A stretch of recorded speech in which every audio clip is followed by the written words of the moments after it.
With his skill level, his athleticism, we just felt at the 10th pick, it was our best chance to get a center for the future. Best big man in the game is Andrew Bynum. Andrew Bynum is a true big man. Back you down, jump hook. Andrew Bynum, born October 27th, 1987. That's what I wanted to see, the slow, steady raising of a professional basketball player. You have to develop them the right way, because if you don't, then their careers don't ever meet their potential. The words of Jeannie Buss, controlling owner and president of the Los Angeles Lakers, on what she expected from the Andrew Bynum experience. That was a view also shared with Hall of Fame coach Phil Jackson. Opposed to their view was Jim Buss, controlling owner at the time, that saw Andrew Bynum as his claim to Laker history fame, being able to contribute another great young Lakers franchise player after Kobe Bryant to the family brand. He wanted Andrew to succeed and do it sooner rather than later, rolling out the red carpet for him to have all the keys to his potential being unlocked. Jeannie's quote was in hindsight of what became of Andrew Bynum, but also in hindsight was the fact Jim Buss wasn't entirely wrong in his choice to select Andrew or give him the Kobe treatment when Kobe was a rookie, because truthfully, without the growth stunts we'll speak about today happening, Bynum would have likely turned into his own version of a great player in the NBA for the Lakers and Jim Buss. He had all the physical tools at an advanced age, to say the least, being the youngest player in history drafted into the NBA at 17 years old in 249 days, beating Jermaine O'Neal by 12 days and Kobe Bryant by 63. He came straight out of high school in 2005, having only beginning to play basketball at 15 years old. 2 years later, he was an NBA lottery pick, which further adds to why this home run swing by Jim Buss wasn't exactly a fly ball to center field for an easy out. To get a future All-Star, which Bynum became in 2012 at 10, with only Danny Granger and David Lee selected after him, who became at least All-Stars in the game, Bynum was the correct pick. Things started off slow as Andrew wasn't used to the workload on a professional player, much less a college basketball player, so only managed 46 games his rookie season, but 82 the next, and from there, ups and downs as his career showed peaks of the potential he could have grown into. What I liked most about Andrew Bynum was the lights didn't seem too bright for him. He had the personality and confidence that could play on the NBA level if only he could just put everything together, from physically, mentally, and allowing himself to be coached. He could have been the future of the Lakers. But then things got weird, to say the least, after his All-Star 2011-12 season, including red loafers, red Ferraris, afros, blonde hair, and bowling. He was never the same, playing 53 games since 2012 and flaming out the NBA in glorious fashion at just 26-27 years old. His former teammate Nick Young said he felt Andrew Bynum never wanted to play basketball. He was tall and they gave him opportunity because of it. He was also weird, quote unquote, and it all played a part of the next great big never reaching his potential. What happened? Let's talk about it. It's your boy JC Stunted Growth. Let's get it, man. Take a minute to like, subscribe, and comment on who I should do next. Andrew Bynum was a 7-foot center from the Plainsboro Township of New Jersey, who, according to himself, only began playing organized basketball at 15 years old, having the ball put into his hands by just about everyone around him because of his advanced physical stature. By his junior year at St. Joseph, he showed the game came naturally, averaging a double-double and 6 blocks a game. Then, as a senior, he showed his dominance and potential, exploding for 22 points, 16 rebounds, and 5 blocks a game, becoming a McDonald's All-American. He was sidelined the first month of his senior season because of a bruised kneecap and ligament damage, but secured a scholarship to attend UConn, which we all know, after numerous back and forth, he decided on going pro, learning he'd be a lock in that year's lottery.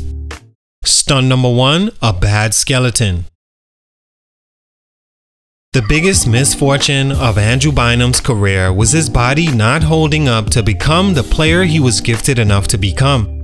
According to Lakers training staff, when they evaluated him before the draft, all that ended up happening to Andrew Bynum, in their opinion, was because he had what they called a bad skeleton for basketball, which meant when they looked at how his body was aligned down to his bones, they saw that at his height and increasing weight, his knees weren't built to hold up long term, and he was most likely to become injured significantly at some point in his career. They actually flunked Andrew physically and gave a negative recommendation on drafting him to Jim Buss, who says he loved Bynum as a player after the first 5 minutes seeing him at the draft combine. Phil Jackson wanted a more mature player to pair with Kobe, but was overruled, and the Lakers took Bynum with the 10th pick in the 2005 draft, the final year players could come straight from high school. Actually, the last player drafted lottery from high school as well. Jim Buss had his guy and gave him every asset to help his career along. He had Laker great Kareem Abdul-Jabbar personally coach him, his own personal trainers who even Phil Jackson couldn't turn away from the locker room, and complete faith from the owner. But Bynum's body just didn't allow him to fully explore those resources. Since high school, he had serious knee issues, and it hindered his rookie season, only playing 46 games. In his third season, 2007-08, he experienced his first big injury after just 25 games. He averaged a double-double to that point, missing the rest of the year with a dislocated kneecap and bone bruise. Expected to miss 8 weeks, Bynum didn't return that year. Then, during the following summer, he had arthroscopic knee surgery, and as you guessed, over time, again, this surgery wasn't successful. The next year, he wound up tearing his ACL, playing 50 games before he was out again. Lamar Odom describes being nervous just seeing Bynum jump, as his knees you could see weren't ideally aligned, and those knees gave up on him far too often over his career. Other parts of his body gave issues as well, as he only played at least 65 games twice since 06-07. Great talent, but his body structurally just wasn't fit to play long-term basketball. Stunt number 2, immaturity. Sadly, you mix lack of the right physical structure with a low maturity level person, given everything he could ask for at 17 years old, it's very possible you would get the same outcome as with Andrew Bynum. When the Lakers made the draft day trade to acquire Kobe Bryant, Jerry West saw so much in him that he protected him as a rookie, not letting the other players haze Kobe like every other rookie. That's the level of belief they had in him, not wanting to scar his confidence in any way. Jim Buss attempted to do the same with Bynum as well, allowing him his own Hall of Fame coach, own conditioning and physical training staff, anything else he wanted, including overriding his Hall of Fame coach when Jackson attempted to kick Andrew's personal staff out the locker room. Bynum was spoiled, but the difference between he and Kobe being spoiled early was Kobe wanted to be great and Andrew wanted to still be a kid. He also seemed to view basketball as being all about him, which to his defense, that's what he was made to feel in such a short career. He'd not sit in huddles when he was displeased, take ill-advised shots, get benched, and say off things about his team in the midst of them trying to win a championship.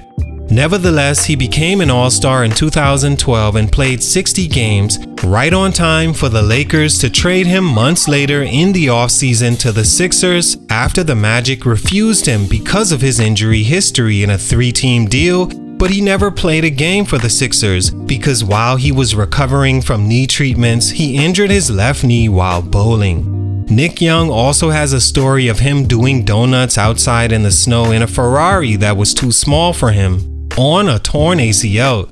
His maturity levels were extremely low, and it hurt his seriousness about recovery and being the player he could have.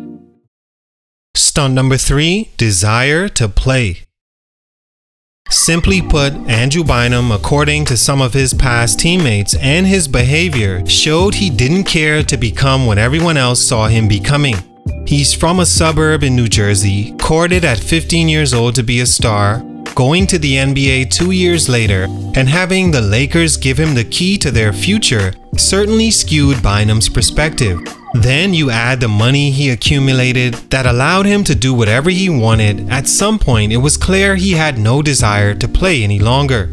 Whether it was the constant injury and having to go through all the rehab processes that showed him the writing on the wall, or the kid in him that wanted to experience life outside what everyone made him to know since a child, he was a player pushed to be great, not necessarily one wanting to be. He moved on to the Cavaliers for 24 games 2013-14, but dealt with injuries and lack of care about the rehab process once again. The Cavaliers traded him to the Bulls, who waived him, leading to his signing with the Pacers for just 2 games, too injured and badly damaged to continue, but most importantly, mentally, he was out of the game. All in all, Andrew Bynum was Andrew Bynum, exactly who we saw him becoming since day one. He was given everything too fast, like Jeannie Buss was afraid of, and it jaded his outlook on how important he was. He didn't have the work ethic or desire to go along with a bad skeleton and became one of the biggest disappointments of his generation. Salute, much respect, but for these reasons, his growth was stunted. It's your boy JC Stunted Growth, and I'm out.